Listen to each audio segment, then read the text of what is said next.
தமிழ்நாடு முதலமைச்சர் பெண்களுக்காக கொண்டு வந்த இலவச கல்வி, கலைஞர் மகளிர் உரிமை தொகை போன்ற திட்டங்களை மாநகராட்சி முழுவதும் கொண்டு சேர்ப்பதே தலையாய கடமையாக உள்ளதாக வேலூர் மாநகராட்சி மேயர் சுஜாதா தெரிவித்தார்.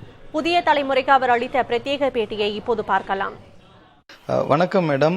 ஏறக்குறைய 2 ஆண்டு உங்க பதவியை நிறைவு செய்யிருக்கிறீங்க. இந்த 2 ஆண்டுகள் ஒரு பெண் மேயரா நீங்கள் மன நிம்மதியோட வேலை செஞ்சிருக்கீங்களா?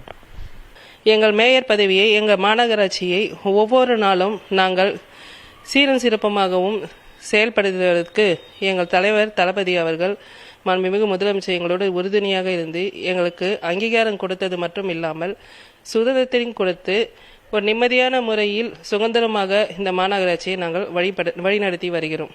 அதே போல இப்போ குடும்பம் ஒரு கண்ணாகவும் பார்க்கறதா சொல்லியிருந்தீங்க.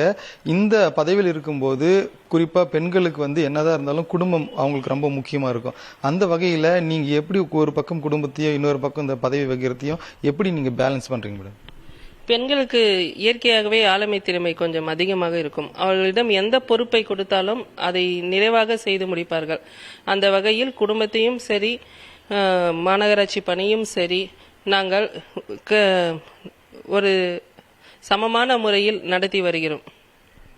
அதே போல இப்போ இந்த பெண் மேயர் என்ற பட்சத்தில் உங்களுக்கு ஏதாவது சங்கடங்கள் ஏற்பட்டிருக்குதா? அதை தவிடுபொடியாக்கி நீங்க அடுத்த கட்டத்துக்கு போறதுக்கான நடவடிக்கை என்ன எடுத்துறீங்க?